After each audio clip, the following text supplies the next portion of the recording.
going to get started. We are recording this, so we'll get you guys the recording afterwards. And there's going to be a few links that I'll put in the chat box for everyone. If you have questions, go ahead and raise your, no, don't raise your hand. This is a webinar.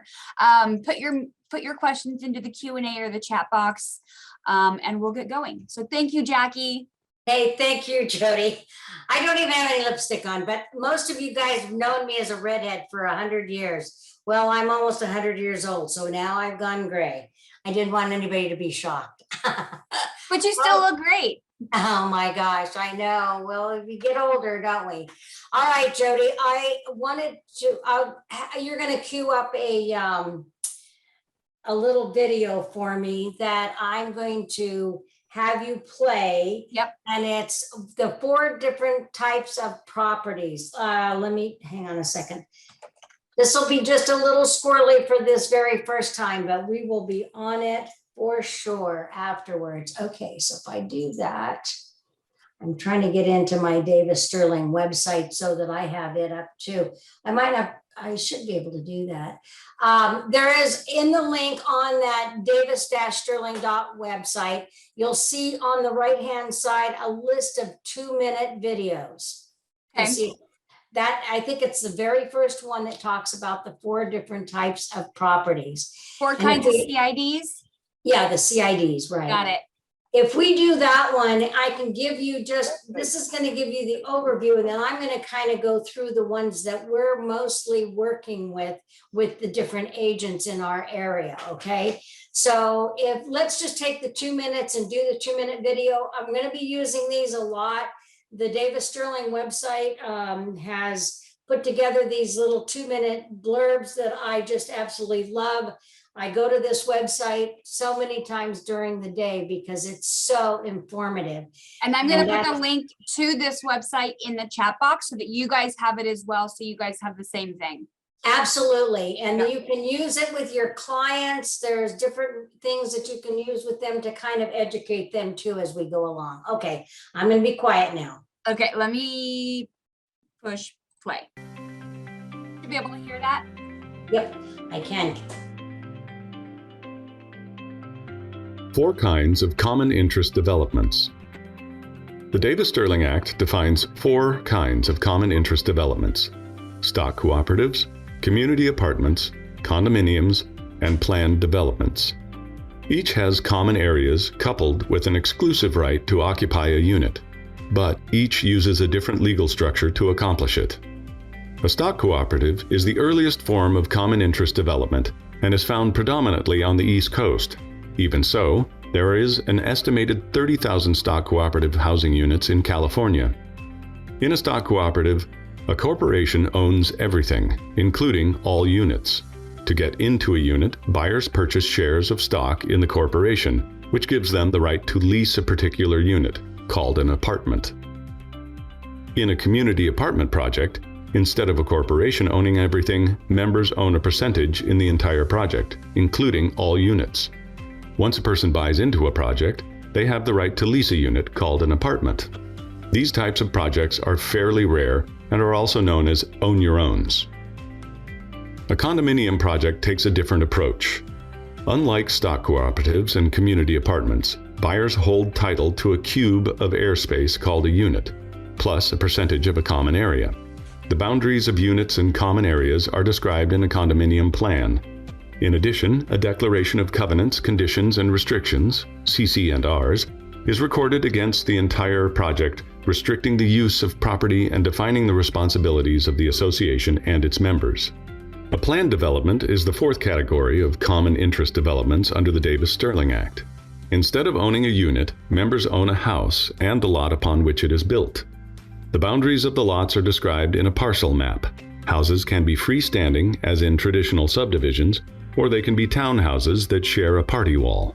Common areas are either owned in common by all members or deeded to the association. Currently, 80% of all new construction in California consists of a common interest development, primarily condominiums and planned developments.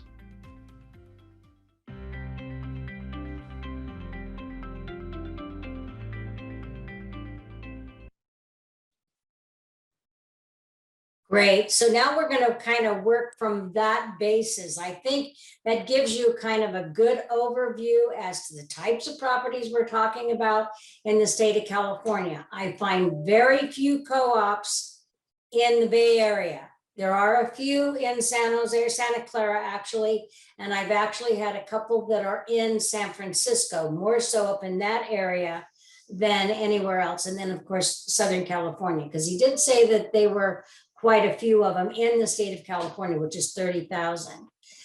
So we're going to basically be talking today about condominiums and planned unit developments, because these are the biggest majority of the properties that you're listing. And single PUDs, remember they said it takes into townhouses and single family houses. They can be detached or not attached. So we're going to look at that also. The governing documents, which are the bylaws, the articles, the CC&Rs, and they are basically the standard documents that are done on the majority of them, except in the stock co-ops and into the apartments. Those are entirely separate. So today, what I wanted to let you know is that in the state of California, there are 55,000 associations. That's a quarter of the housing market.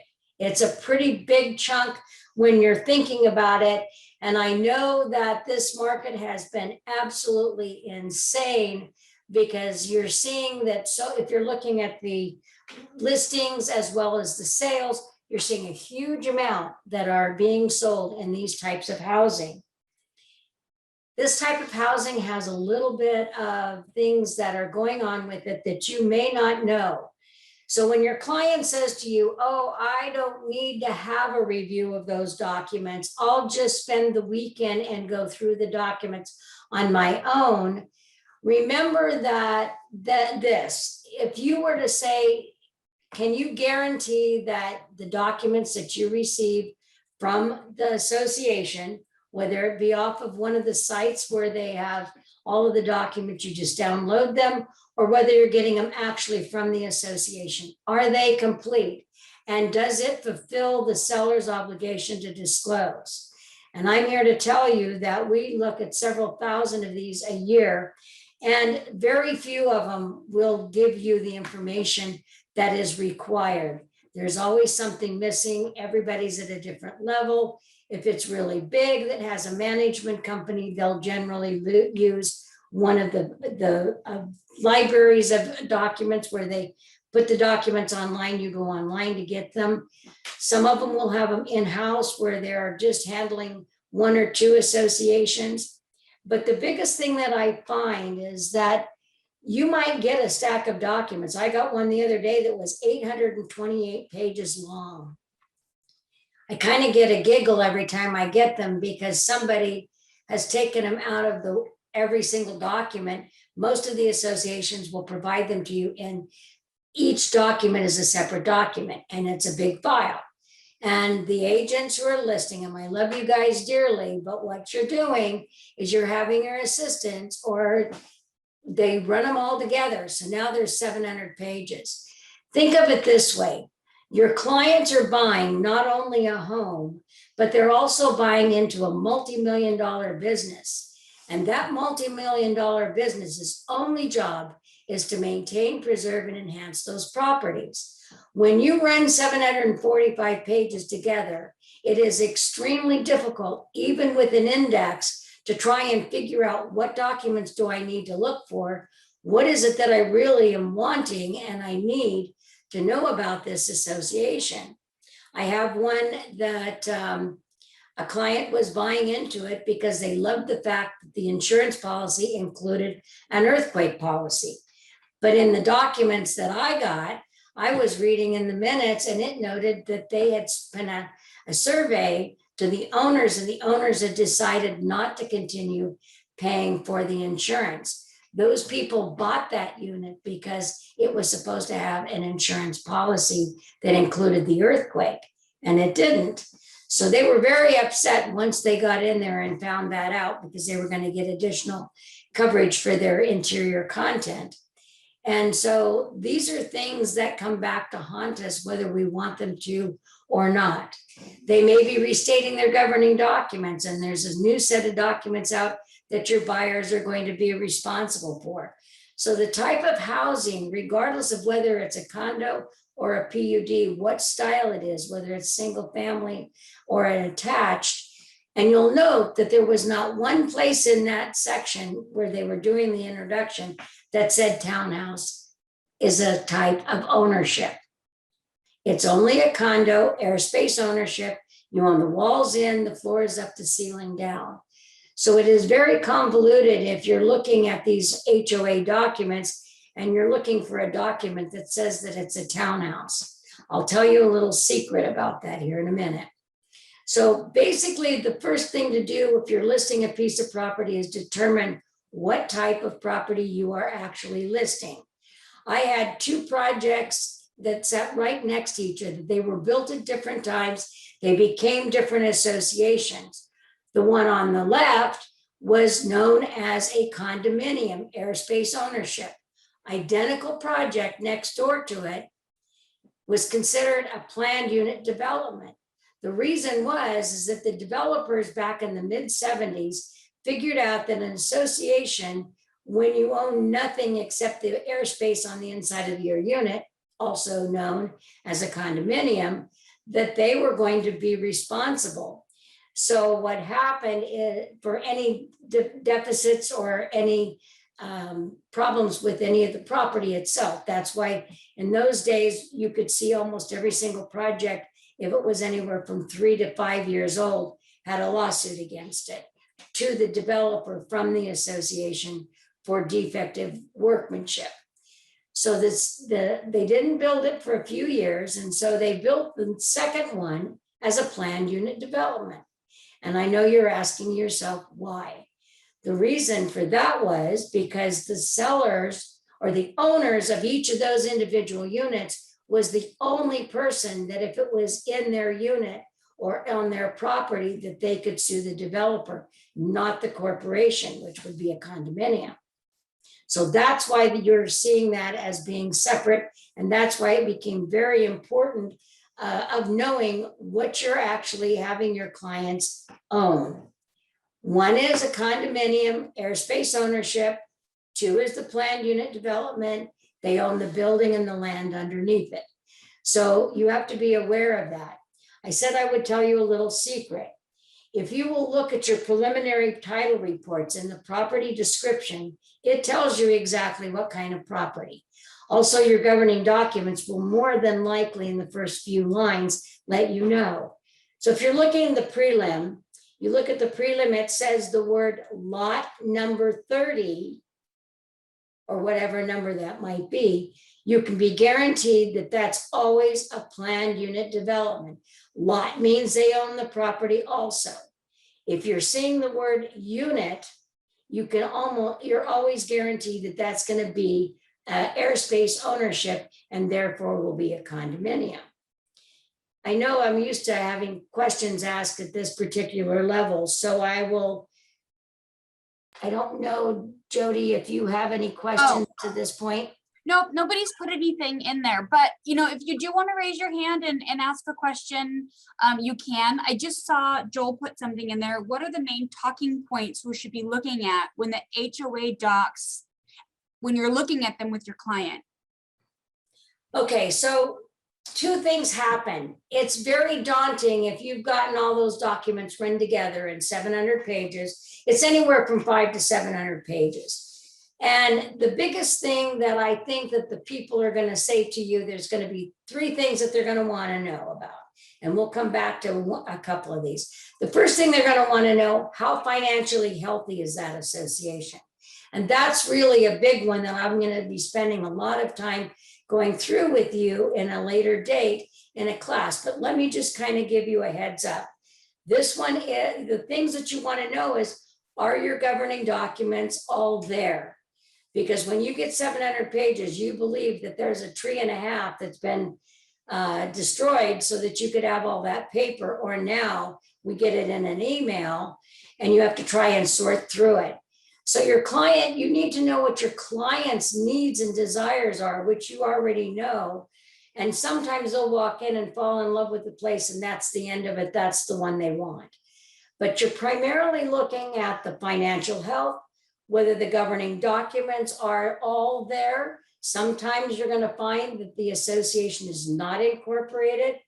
Does not mean that it is better or worse. It just means that there's no articles of incorporation. You're still going to have bylaws and CC&Rs. There's a couple of areas that prior to sitting down with your client, you might want to look at as an agent. And one would be the use restrictions. Those are found in the CC&Rs. The use restrictions are going to tell you what you can and can't do on that property, how many pets you can have, if there's rental restrictions, and we're going to talk a little bit about that today because it's a big issue. You're going to look at different things of that nature rather than going directly to the financial.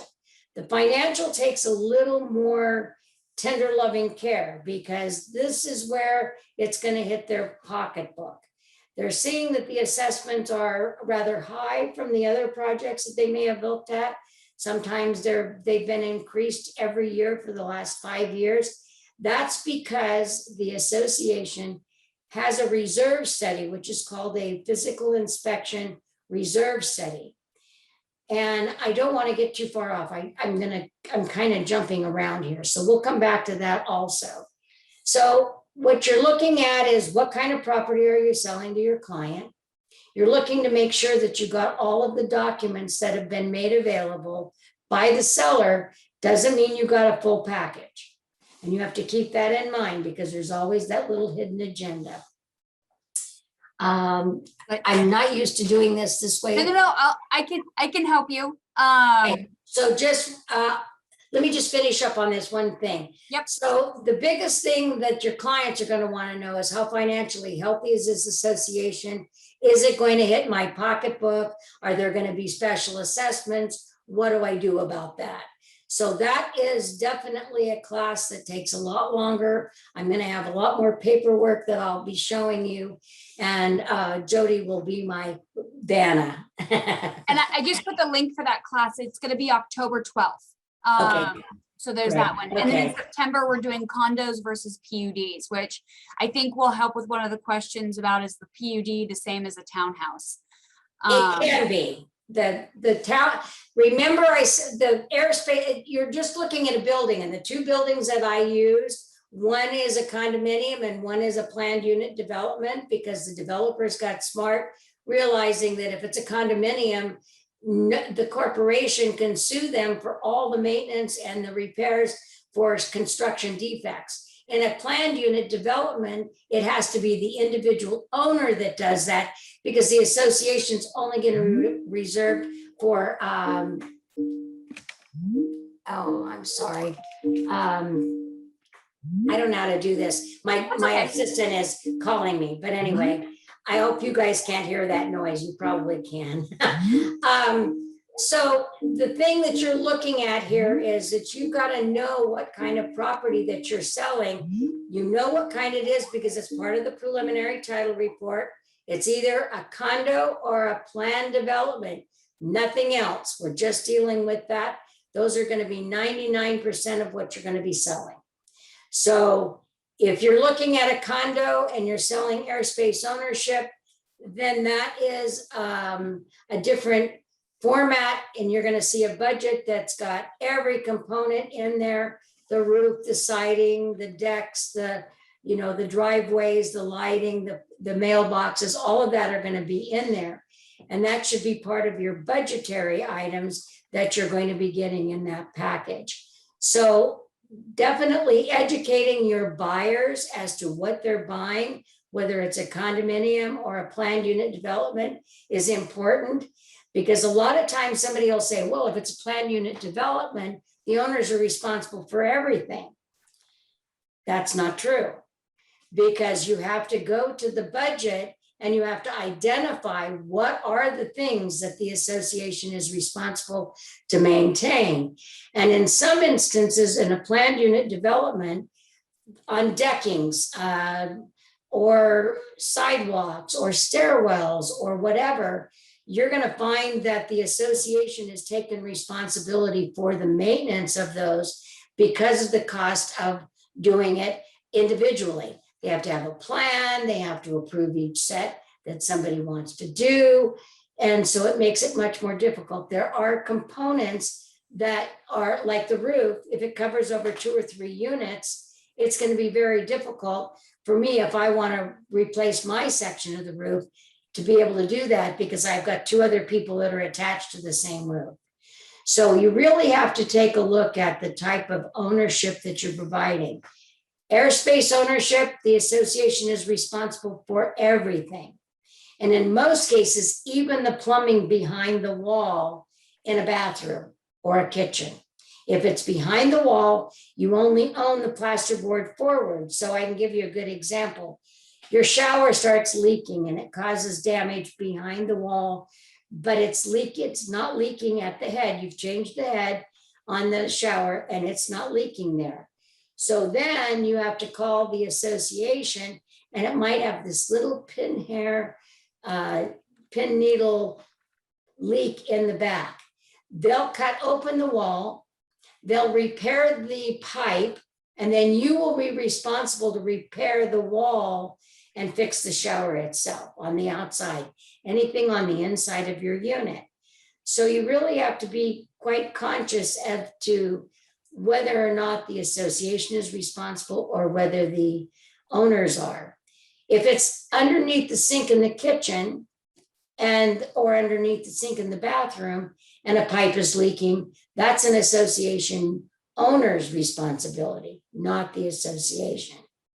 So you're looking anything in the attic, behind the walls, underneath the floor, that if there's a pipe that breaks, we used to have those break underneath some of our cement wall property where they had the floors were all cement underneath, and we'd have to go in and jackhammer up half of the kitchen in order to get it fixed. So everyone is different. You can't say that this is standard and every condo has this and every PUD has that. So letting your client know what they want. If they're buying a planned unit development because they own the land also, it's like they own a little bit more. So the value should be a little bit higher. In this kind of a market, that seems to have gone by the wayside. Okay, do we have another question? So there's a couple questions there's a couple questions in here that I'm gonna say register for the future classes so that we don't get onto those. One is about, and don't answer this, but PUD can be attached to a townhouse or detached single family home projects. I think you'll get into that at the PUD versus. Well, that's really the type of ownership that we're having. So that's a good one to get into. Okay. Now. All right. The other one is why HOAs, or there was one about reserves and what's too low. That will get into the financial one. Yes, but I will touch on it today just a little bit. Yeah. And what you need to know is if you've got specific questions, they can call me and I'll spend the time with them. I give them, 10, 15 minutes if they need to have that amount of time. But let's talk about that ownership. A townhouse is generally connected to one or more units. It could be 2 units, they call them duets, so it could be 2 units connected, but they're generally up and down floor patterns where there's 2 stories or 3 stories. Those are called townhouses, but there's not an ownership to it. So you've got to look at your CC&Rs and or your preliminary title report to know whether they own the land and that structure. So those townhouses could be 6, they could have 8 all attached together, but they're still considered planned unit developments because they own the lot, which is part of your prelim that will say lot number 30 or whatever. So when you're looking at a building, you can't tell what type it is. You just have to go to your governing documents to verify that. CC&Rs, generally in the first section of the CC&Rs, it will identify whether it's a planned unit development or a condominium. Single family houses, there's lots of single family houses that are not attached at all. They might have 3 feet between each of the units or enough space that they can get in to be able to paint the buildings when it's time to do that. But those are called zero lot line projects, and they can be single family houses. Anytime you have a unit on one floor and another one on the second story, it is always a condominium, because you cannot have two units or even three attached to them by the floors to own the land underneath it. So you're going to find that those are always condominiums. So I hope that answers that question. So regardless, you're not going to find, I do have one housing tract in Milpitas that is considered a condominium. We don't understand why. We managed it for many years. We could never figure it out. But the city then came back to us and said, look, we had too many planned unit developments. We wanted condos. However, then you've got to go to the governing documents to find out who's responsible to do what. And that they're in that particular instance, the owners are responsible to do everything on that single family detached unit.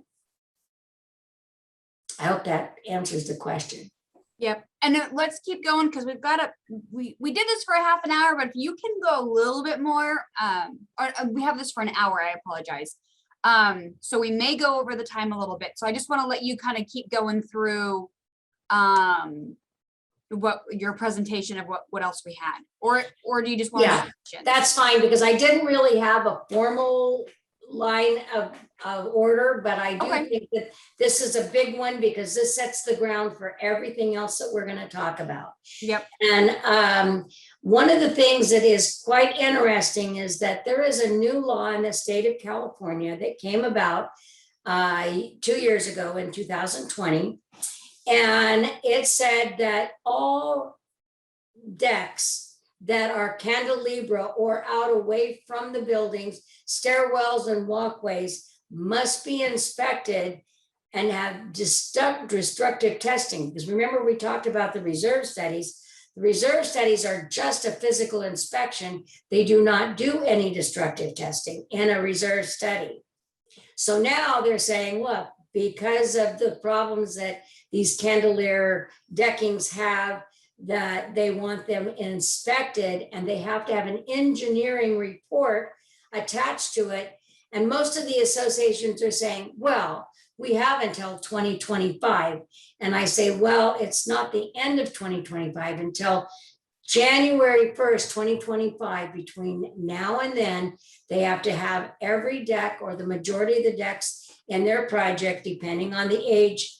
You know, if it's like 10 years old, they should have every one of them done, and they inspect them, but they do destructive testing on them. And then they have to do repairs. There's nothing in the budgets for this.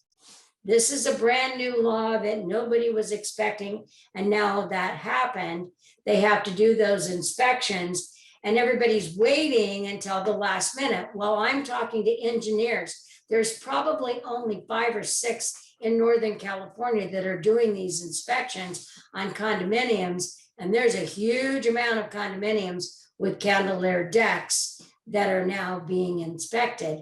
And they're saying, this one guy told me yesterday, he says, I'm booked out for 2 years. I have no more space. I can't hire any more people to train them. So I'm 2 years out. Well, if every one of them got not inspected at 2021 or 2025, they're going to have a big problem, because that's a state mandated requirement inspection. So then they're going to start doing special assessments. Costs are going to go up, materials are going to go up, repairs for, just getting somebody out there to do the repairs will take a lot longer. So that is something that I'm recommending to the agents now. If you've got a unit, if it's a condominium, they have to inspect them. It could be 2 units exactly the same. The one on the right is a planned unit development. I mean, on the left is a planned unit development. The one on the right is a condominium. They're exactly the same. Do you have to do the townhouses? That's an owner's responsibility. So you're going to start seeing the individual owners, like your termite inspections, your roof inspections, they're going to have to start getting their own engineering report before they can sell them. And I don't see that yet in the market, but I do feel that that's not too far out. I think by the end of this year, we're going to start seeing more push to get the townhouses to do their decks, to inspect them, because they will have to be inspected. It's a cantilever decking. The other big, is it can't, so it's a candelier decking. Is that the ones where you've got kind of two decks that kind of touch and there's a common maybe? it's where they're off the wall of the flat. You've got the section of where the unit ends, and then the deck is out from that. Okay. And that that some of them, they say, well, what if the stairwell and the decks are put in with steel beams?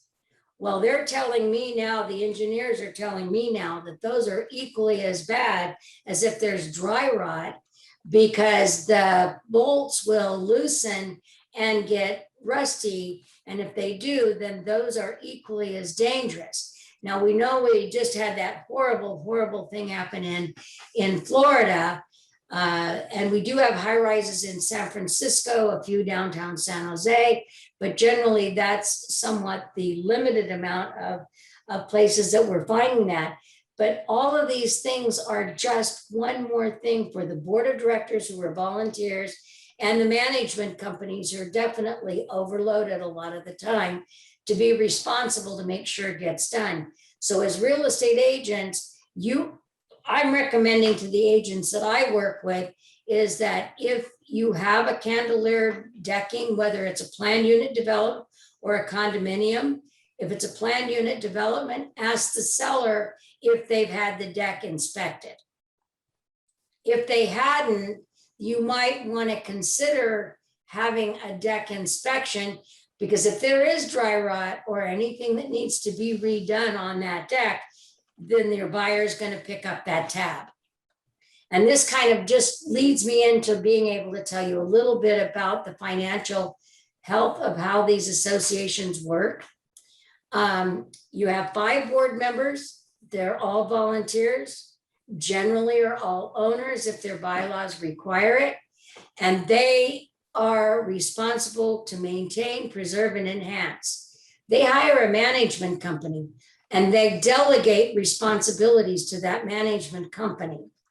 So the inspections are generally noted as of the owner's board of directors' responsibility to notify the homeowners that this is their responsibility if it's a planned unit development, and in the condominium to start looking around for some contractors that can do that. The reserve funding comes from every component, whether it be a wall, a window, a door, a sidewalk, a walkway, a stairwell, anything that's a component of that building that is used by everyone is considered a component. If it's used by just that specific unit, it is considered a restricted common area. A restricted common area, depending on the way that they did the CC&Rs, could be the association's responsibility or it could be the owner's responsibility. It is very difficult on a board of directors who's a volunteer to get somebody to fix their deck if it becomes necessary, if they have to go through the court system to get there. And so they're making it more the responsibilities of the association, and they just give them the date that they're coming by to do it. So the reserve studies are based on components, the life expectancy, how many years have already been used, how many useful years they still have left. And a great example is the roof. Let's say that it's a composition shingle and it's a 20-year roof, and the building is already 10 years old. You've already used 10 years of that roof life expectancy, and you have 10 more years before it is going to need to be replaced. If that's true, what happens is the board of directors goes, I'm not going to be here when they need a new roof. So why do I want to pay for the roof now?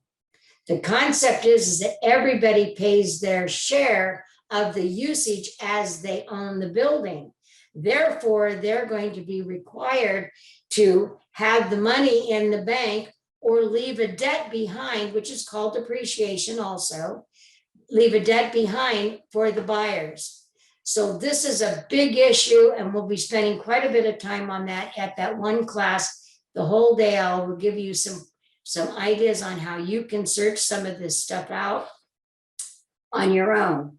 So the big thing is that you want to know whether or not it's a condo or a PUD and the structural type and who's responsible. So you still have to go into your CC&Rs, the conditions, covenants, and restrictions, and go to the maintenance arena so that you can see, or that particular part of the CC&Rs, so you can see who's responsible for what.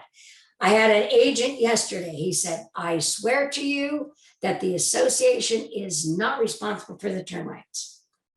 I said, well, you have a letter in your document package that said that 2 months ago, they sent out a letter and they inspected the unit that you're selling. And they did it for termites and dry rot and told them that they had to have all of their stuff out of the attic, their closets, and everything. So if that's true, then how in the world can you tell me that the association's not responsible? And I said, did you bother to look at the what it says they're responsible to maintain? And he goes, no, I forgot to do that. I said, well, according to CC&R section such and such, that the association is responsible for all termite work. There was almost $10,000 worth of work that needed to be done to the unit he was trying to sell. And so he was pretty frustrated by the whole thing because the seller got, and it was a condominium, they've got only the interior inspected. And I said, well, do you think that termites only eat inside of the unit? Or do you think they owe anything that was wood, which would be the whole structure? Oh, well, my seller is not responsible for the exterior, the association is. I said, yes, but you just told me in your note that the association wasn't responsible for the termites.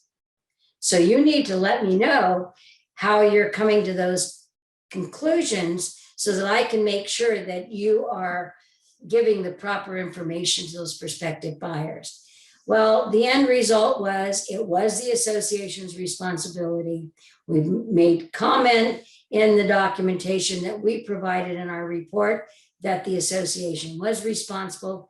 They were doing inspections, but the association says, well, those are our inspections. We don't have to provide them to the owner or the seller. And I thought that was rather interesting because if there was work to be done and the seller ended up getting a termite inspection, who's going to maintain it and when are they going to do that? So there's things that can hold up your transaction if you're not made aware of them. Ownership on how about another question? Do you have one? Yep. Let's see. I was just putting stuff. Yes, I'm just gonna go through. Yes, this is being recorded and you'll get the recording afterwards. One of the questions earlier was, how do you know if you have missing documents and kind of on the same page? How do you know you have the full package? How much info from an HOA is it required?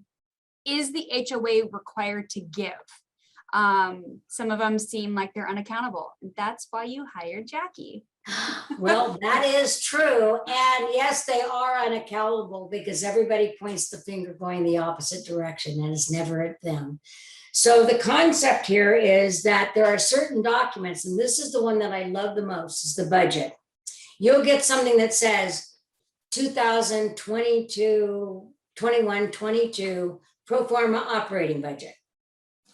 Well, what you don't know is that that budget isn't in compliance with the Davis-Sterling Act, because if you go on that website that we've got figured out for you, the Davis-Sterling website, you can actually find that. Also, your contract will tell you exactly which ones of the documents you need. Off the top of my head, you need articles of incorporation if the corporation is incorporated. You need bylaws. Let me back out. The articles of incorporation tell you that it's doing business as a nonprofit corporation. Even if it's unincorporated, it still has the same laws and governances that they have to be responsible for. Then you have the bylaws. The bylaws tell you how many board members, how do you operate this corporation, how many times a year does the board have to meet? What are the governing requirements of operational issues? And then you've got the financial. The financial is broken into a couple of categories. One is the budget, the pro forma operating budget that they're supposed to put out every year. And it's not just numbers. There's also things like the policy statement or the reserve information, assessment reserve funding disclosure, those kinds of things. You can open up the same document I can, you can look at it and you can find the same places to get the documentation. This takes a long time. It's anywhere from 2.5 to 3 hours of just reviewing and making sure everything is there. And then also having a conversation with the buyers and their agents so that they understand what they're getting into and they understand what it's going to cost them and whether there's a deficit in the reserves.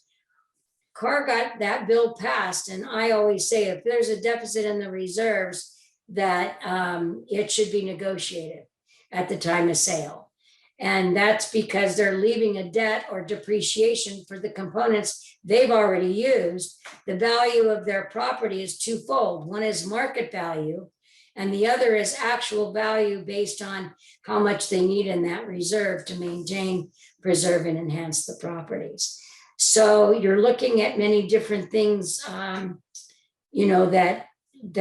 you're not able to get really quickly. But if you get those documents and you have a document that says the word budget, you still have to open up that budget and make sure it follows that criteria. There is a place in the Davis Sterling, if you go to it, it's called budget. And inside the budget, there's a whole bunch of categories. And you go to the yearly, I think it's disclosure, yearly disclosures or disclosure. It'll tell you everything that budget has to have. In fact, if you look at your contract, if you're using the Carr contract, there's one in there about the association. And on the second page, there's a list of questions. If you look at that list, that's exactly the same list that's on the budget that they have to answer. It just adds a few things like the reserve study, the insurance statement. We're going to spend some time later on in another class about insurance. So just because you have something that says, oh yeah, we've given you a full document package, a one-page budget is not a budget. And it's just an income and expense statement of to what they believe they're going to spend. So this is, remember, a multi-million-dollar business. So there's format by which they need to follow in order to have the information that they need. Okay, is Jackie's recommendation the seller should hire her prior to? Okay, this is one of my pet peeves. Should the seller do the disclosure review up front, or should the buyer? The seller is the ultimate responsibility. There's no place to go. If you don't get all the documents, you go back to the seller. The association, since they're not a party to the transaction, only are required to disclose to the seller. So I like the fact that the seller is the one that should be doing this disclosure package so that they can get the documents that are missing and or have a document that states these were not made available by the association, so don't be looking for them. It's always my poor agents that I've worked with for many years, and then the buyer does the review, and I get a list that's 1.5 pages long of what's missing out of the documents, and they go, well, wait a minute, how would have I known that? And remember that ultimately the responsible party is the seller, so they're really the ones that are responsible for any disclosure. They have no coverage. There's no way to protect them. So rather than getting a report that says, oh, by the way, these documents were not part of it, so you shouldn't be looking for them. And the seller has liability, but he wants the liability to be on the board of directors and the management who didn't produce the document in the first place.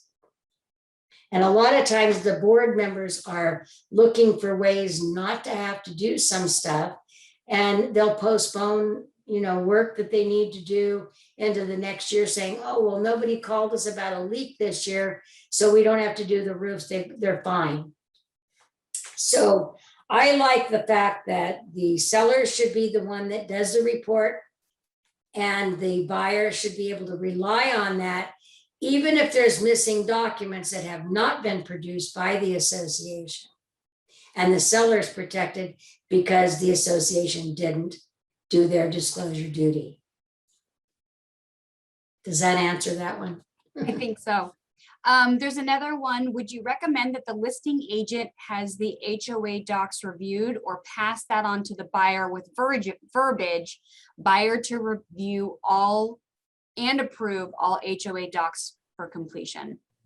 Well, you're asking someone who is spending over $1 million for most of these condos these days to review and identify what it is, and then the surprise is on the seller because they'll come back to them and say, oh, well, there's a $15,000 deficit in the reserves. Why didn't you disclose that to me? And that was a seller's disclosure requirement, but the seller didn't realize that there was a deficit because they just passed a stack of documents on. So your buyers are already responsible to look at the documents once they've gotten them. They just don't know where to start. And they're going to come back to you if you didn't disclose something. And the seller is the ultimate responsible disclosure stopping point. So I say that the seller should be the one to do these reviews, because that's the only way they have protection. They've got the report, they've got the documents. They're not going to come back to you in 600 pages, because there's no way for a buyer to even know where to start or what they need to know about that association. And I have two different schools of thoughts from the agents that I work with. One is, we're not responsible to do the review. No, but you are responsible for the disclosures. So the review is only a guarantee, or like a little insurance policy that protects you, that says, we didn't take that opportunity to look at them, but we had a third party and this is what they gave us. So there's no big surprises. I got a kind of a question, which goes along with the question that was just in there. And Richard, you may have asked the first one. One of the questions was, why are HOAs, or they charge all this money to be part of the HOA, yet sometimes you go to the property and there's cobwebs and the landscaping isn't kept up and all these types of things, which goes to Richard, is how do you hold them accountable for the money that's being paid into the HOA, but they're not preserving and enhancing the property? Well, that is such an incredibly great question. I love that question. There is no accountability right at this point. The only way and the only influence that a seller has is that as an owner, you have to keep your board of directors intact.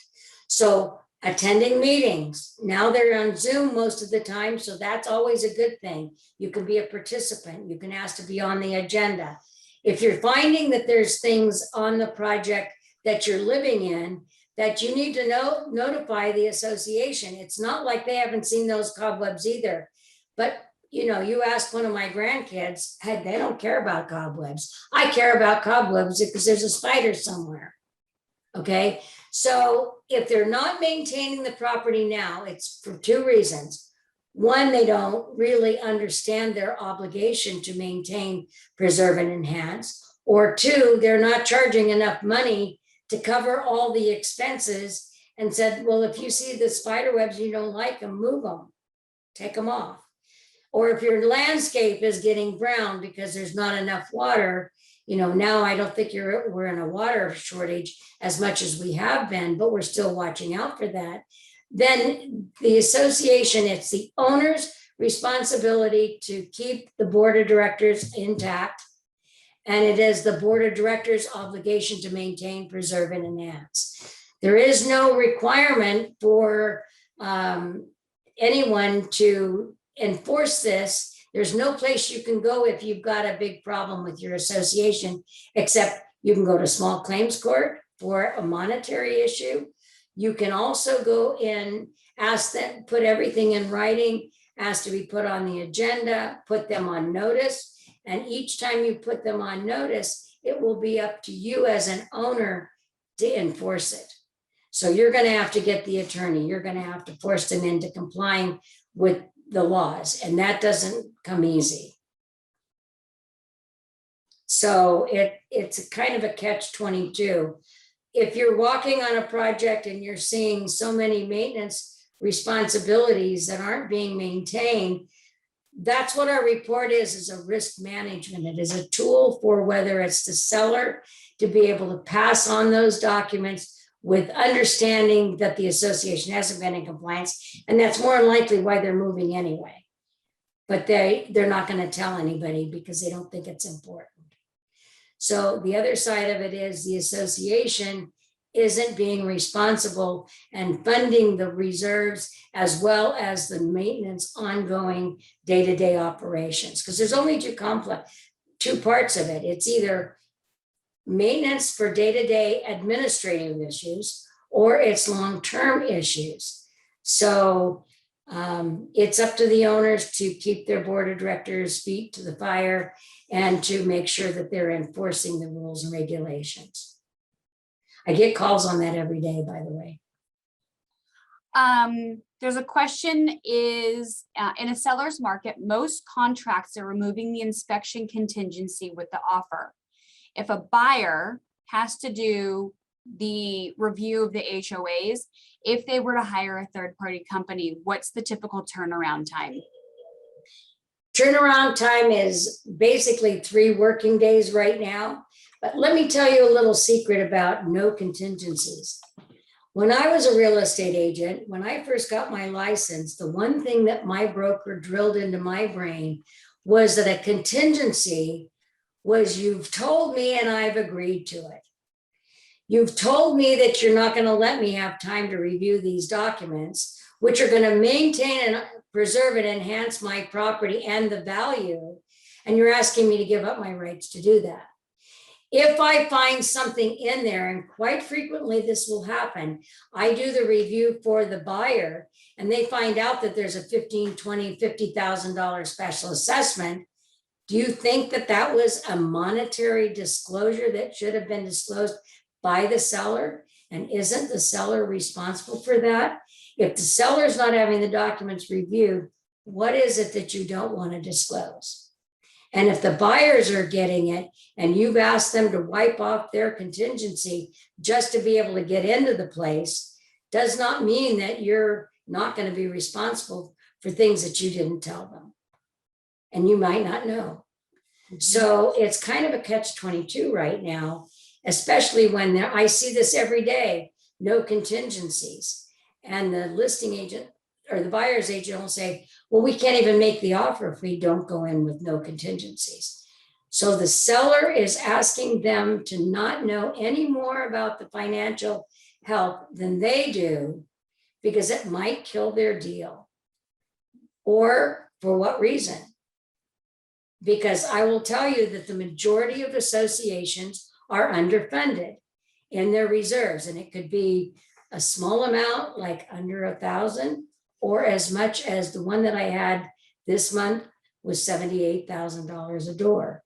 So that disclosure, just by you saying, we want you to not come in with any contingencies, they're giving up their rights that might not be giving up their rights. Because if there's something material in there, it could come back to you. It's just spending more time doing exactly the same thing, coming out with a different result. Let's see. Oh, somebody just put a question. Let's see. How do you know if your HOA is underfunded? Great question. Okay, remember I said that we're going to spend a lot of time on the financial, because this really does get to be quite a headache. So every 3 years, the board of directors is required to do a physical inspection, not destructive testing, but physical inspection of every component in that unit. They have to list the component, what the life expectancy is, how many years they've already used it, and what should be in the reserves today. Then you go to the balance sheet and or the year-end audit, and you find out what's in the bank for reserves. And you subtract that from what they're supposed to have.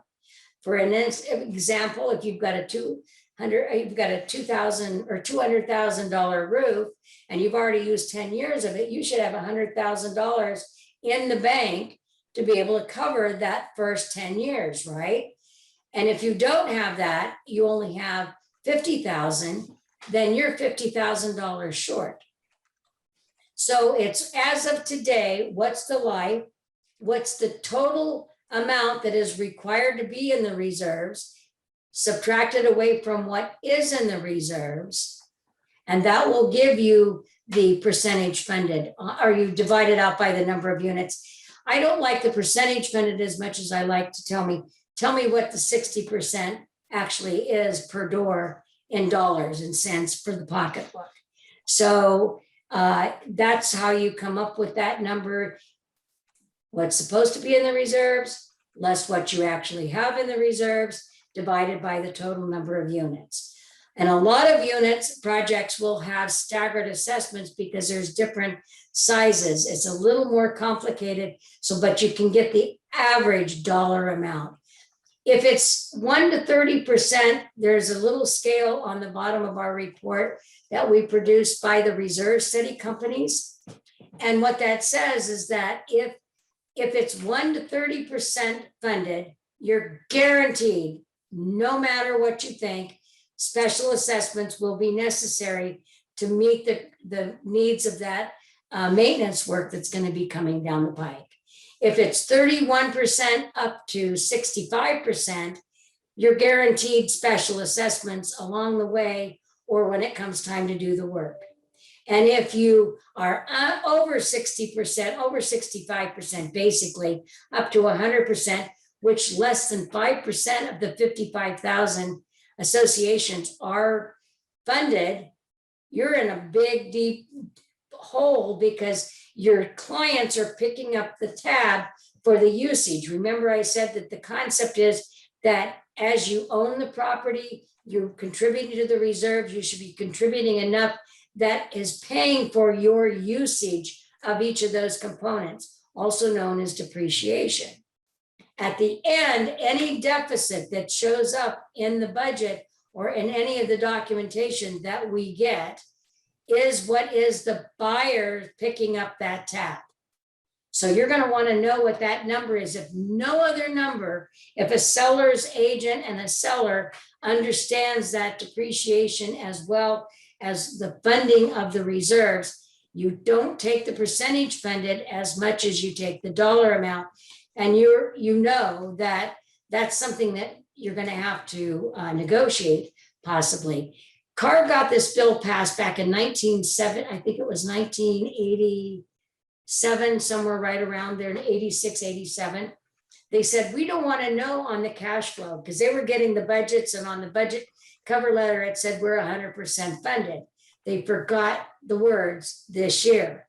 And so the people would move in and shortly after being there, start getting hit with special assessments. And they go, well, wait a minute, you said you were 100% funded. So the CAR committee, I remember very well because I worked with that committee as an outside source. And it said, we want to know what's on the straight line. What's it going to cost? What have you got today? How much should you have? And what's the difference? So that's the combination or the calculation for finding your unfunded reserve liability that your client is going to pick up or actually have to eat. I mean, they're going to have to come up with the money sooner or later. So the seller should be looking at that because the value of the properties is great. I love the fact that, you're getting offers of hundreds of thousands of dollars over list price, but that doesn't mean that you're selling a viable piece of property that won't come back to haunt you if you don't know that number.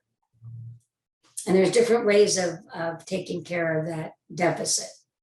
And I have one more question come in, and then we can kind of wrap it up a little bit. Oh my goodness, the time has gone so fast. No, I know. Why are owners or sellers responsible paying for the HOA inspection for architectural changes or defects? Repeat that one to me again. Why are owners or sellers, which is the seller, responsible for paying for the HOA inspection for architectural changes or defects? Okay, so this kind of hits me in two different places, okay? One is where a unit owner has done something different on the inside of the unit and never got building permits and or been approved by the architectural committee. Associations, every association has an architectural committee, generally ends up deferring to the board of directors, and they have guidelines. Anything, and I'm going to use this number, and I don't know if it's solid yet at this moment, but it used to be that $250, anything you're going to do that's $250 in structural changes on the interior, like taking cupboards out, putting cupboards in, that they would take a building permit and an inspection by the building department. So you want to know if that's the kind of architectural issue. If that's true, and it is found, like a lot of units had that you couldn't put hardwood floor if you were on the second story. And so if they've had hardwood floors in their bedrooms, and there's now a lot of the associations are doing internal inspections to find these things, if that's true, then you want the seller, and the seller was, well, gosh, I bought it 5 years ago and it had these floors in it. Why am I responsible? Well, it's because you bought it. It's the same rules and regulations for everybody. And it said you can't have flooring on the second floor that's hardwood. So that way the owner would be responsible. The second part of that question would be whether or not it was a developer litigation, and the developer was sued for many, remember it has to be a condominium, if they're airspace ownership, and let's say there were lots of leaks in the plumbing, or the windows were leaking, the seals in the windows were broken, smoke detectors were broken. Some of those might be recalls, and some of them might just be by the fact that the association hasn't maintained them properly, and they're responsible to do that. So that way the developer gets sued for like the windows and all of these other little things. Also structural issues, like some of the siding might be popping off or not really looking like it was a very good quality material to begin with. They sue the developer, they win the litigation, they get millions of dollars, they do all the ones that they know, and they run out of money. And therefore, there are still those things that are components that will go bad because they were litigated for just not a problem in that particular unit at the time. And the association doesn't have any money to fix it. So sometimes they will have to go back to the homeowners to get money to be able to do special assessments to maintain that work. So it's very hard, especially if the litigation happened 5, 10, 15 years ago, to even know what they did. So I hope that answers both of those questions, but that one I can take offline for specifics for that person if they want to give me a call. Okay.